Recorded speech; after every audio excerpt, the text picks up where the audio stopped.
Hi, it's Celia in the Sonic Cathedral on the record with LOM, who just played some songs off their debut record. Thank you so much for being here, guys. Thanks for having us. Yeah, thank you. Since we didn't get a lot of like vocal stylings except for the cathartic like screams, which we are all feeling when you do them, I'm like, that's what I was gonna do. Can you say your names? Introduce yourselves for the people. I'm Zach. I'm Nick. I'm Jake. And how did you three, in a giant city full of artists, form and find each other? The Los Angeles League of Musicians. Origin story.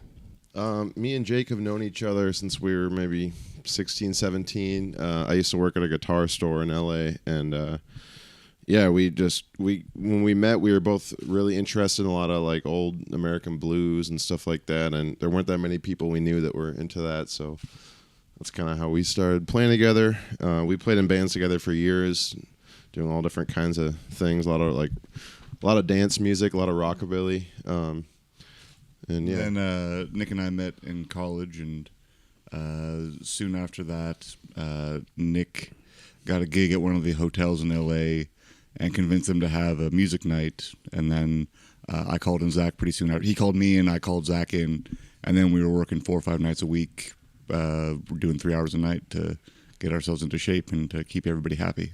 Well, and what does that sound like in an LA hotel bar to make people happy? Is it some of the things that we're hearing now come through? Is that where you started jamming out some of these sounds, or is it like lots of covers, lots of what were those sets like? Well, at first it kind of started more like we were kind of doing some more blues and maybe old soul tunes for a while. But I grew up playing a lot of different Latin music, and so I kind of one day just brought my congas, and then we started. Didn't tell us he was just bringing his congas. Yeah, I was like, I want to make this a Latin band. Surprise.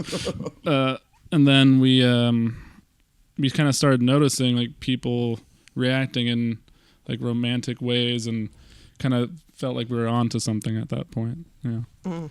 Yeah, the room we were in for one of the hotels has this beautiful balcony around the lobby, and we'd be playing a bolero, and we'd see couples kissing up top, and we felt like we might have been onto something at that point. Yeah, that's addictive, right? To see like the actual fruits of your labor, like, oh, people are into this. And it is a game changer. When you change the drum kit, you're changing the game. Is that when you started like this? I've never seen anybody play drums like this in a band, and so I don't want to be too technical about it, but have you always played this style and sort of a blended kit? I developed this with for the band because it's just kind of filling out a bunch of different parts. And a lot of Latin music, there's usually 3 or 4 percussionists, so it's just me trying to fill out space. Really, yeah. I don't know how you do it and teach yourself to play like that, but it's very, very cool. So how did you guys write the songs that end up on this record, from hotel bar band to having all these beautiful tracks that are reflective of your city? I understand a lot of them named after places in LA, so it's a very LA record, very LA sound, but how did the songs come to pass actually on record? Yeah, the first year or so that we were playing, like once we stopped just playing at hotels and started playing around bars and parties in LA, we were playing a lot, like, up to 4 or 5 nights a week, sometimes a couple gigs in a day, and a lot of the time for dancers, and we were really improvising a lot and just kind of coming up with stuff, on the spot when people are really, there's a lot of good energy and people are dancing. So a lot of the songs from our record kind of came from stuff we just made up playing those gigs around LA, which is part of the reason they have a lot of names, these kind of romantic names, about the city, is just because they were sort of made up all around the city and often named after the area we wrote them in. We have a song on the record called Moonlight Over Montebello, and there's one of our favorite places is a little art space called Cuarto Central, and we'll do secret shows there. I guess not so secret anymore, right. But we kind of named that song after the lovely times we'd had there. So it's like a map and a time capsule of the times that you were there. That's cool to have that be on a debut record. So about the recording process, you said you sort of have formed these songs, and did you tweak anything in a major way that you can point to, like of the final tracks that we hear on record?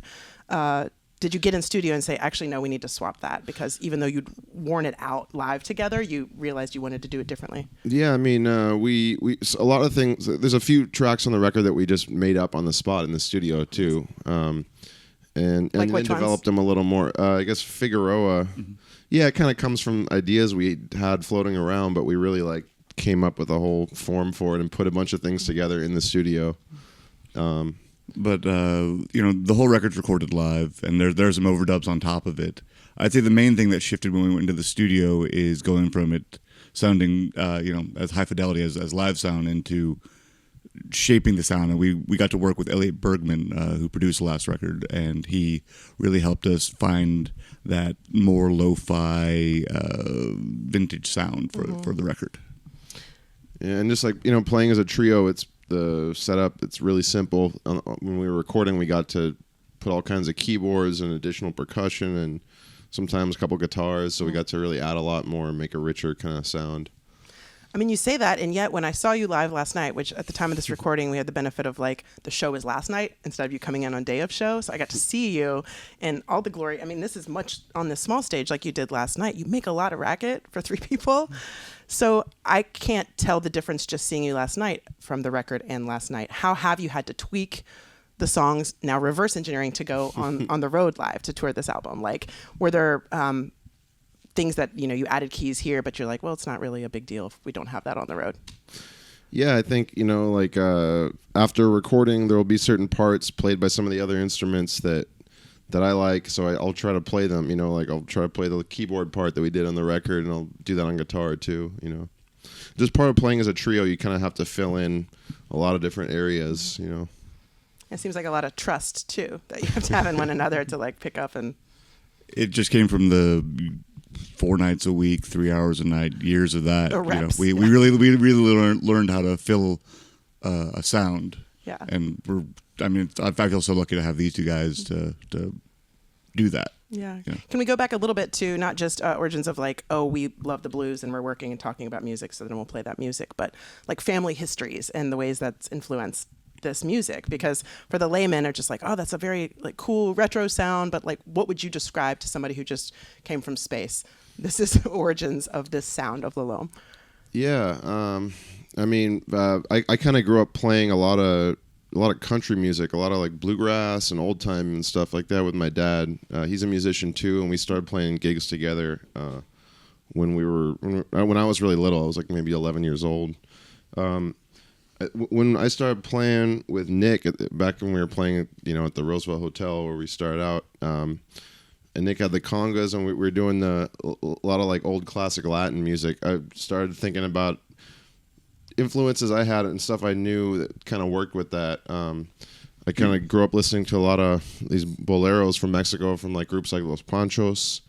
My grandfather introduced me to this singer Carlos Gardel from Buenos Aires, where he grew up, did all these classic tangos, and I was kind of learning some of those songs and instrumental versions of them, and that was some of the first stuff we played together. Yeah, I think for me, like a lot of this band was connecting with my grandma, who's from Mexico, and kind of trying to.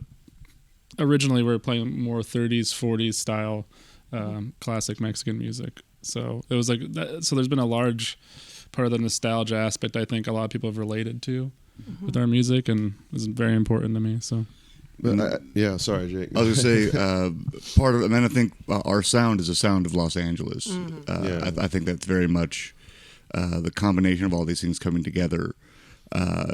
Cumbia is everywhere in LA, and when we started incorporating that, going from these boleros and tangos, and started working with cumbia, because it's just on the radio, so Zach would come in and say, hey, I learned one off the radio literally driving in today. And we'd play it, and all of a sudden people are dancing in a hotel lobby. That's really exciting. So that, I think, really drove us towards this, trying to make a record that felt and sounded like LA to us. And also the cumbia from Peru is a huge influence for us. A lot of that is led on the electric guitar, as opposed to like the accordion, which you hear more, the synthesizer, which you hear a lot of the Mexican cumbia. So yeah, that was a huge influence to us. Groups like Los Mirlos and Los Chapis, Los Destellos, Juaneco. So we kind of combined a lot of these different influences that we grew up with and stuff we hear from friends and stuff on the radio, and it's really popular in LA. I love that. And it's like you guys are ambassadors for the city in that way, taking this to other cities in the country and across the world, that like, this is very LA. It's why you named it that, right? And I think for it to be multicultural, multi-generational, like I'm sure the people you see dancing at your shows are all ages, all walks of life, and it's because it connects in that way. Tell me about the touring experience as a trio since you did get your start and you've been so place-based in LA. What's it like on the road? How do you guys play off of each other? How do you survive it?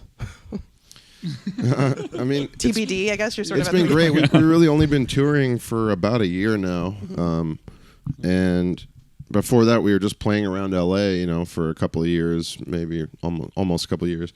So it's really cool to be able to play this music in front of people. Like, we've been to Mexico City. We just got back from Europe, and all over the country, and to see how people respond to it in different ways. Some people dance more than others, but.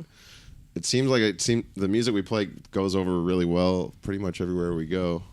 Yeah, I think one of the most exciting things is to see what songs resonate in different parts of the country.